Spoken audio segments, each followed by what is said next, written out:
अहो पण आणणार कुठून? जमीन विकली आणि मुलीचं लग्न केलंय.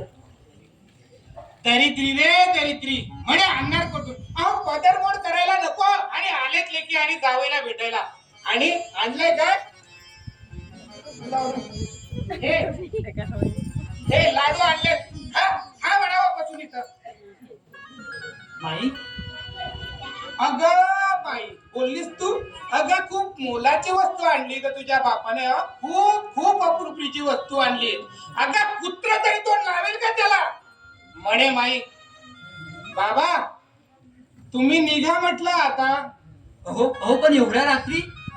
इथं आम्ही काही अन्न छत्र आणि धर्मशाळा नाही उघडली की जो तो यावा आणि आमच्या इथं थांबावा म्हणून. माई शेखर तुला जेवायचं ना?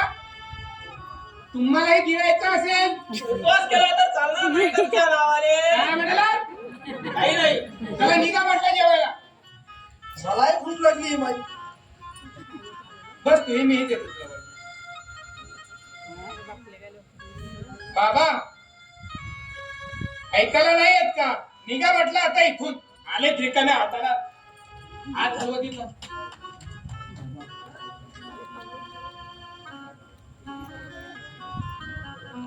बेटी परिस्थिती फार वाईट असते का?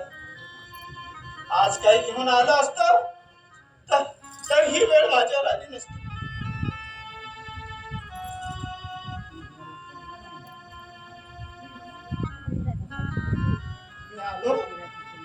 मी आलो या रव्याचे लाडू घेऊन. सोन्याचे लाडू नाही आणू शकलो पोरी.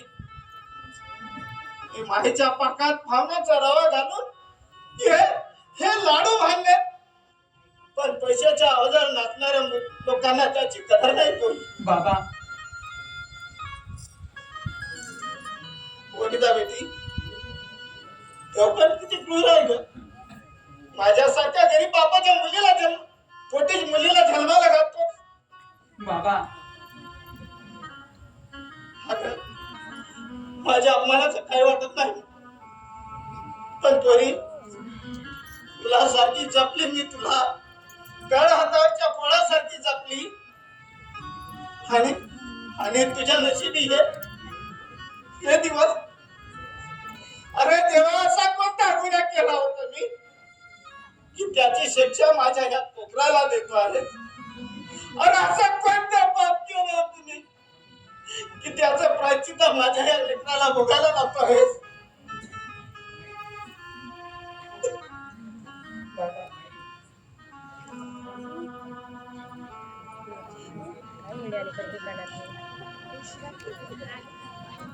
काय हो? अहो असं माझ्या भरल्या घरात कहीवरून गळे काढायला तुम्हाला लाज नाही वाटत का? चला चालते बाबाच्या घरातून. जातो मी पोरी. बाबा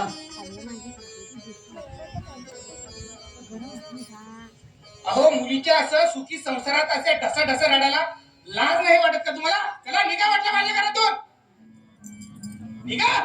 अहो, माझ्या सुनेच्या संसारावर मला तुमची काळी छाया नकोय. निघा लवकर. तिच्या संसारावर मी माझी काळी शाळा नाही पडू देणार. जातो म्हणजे मी. पोरी जातो मी.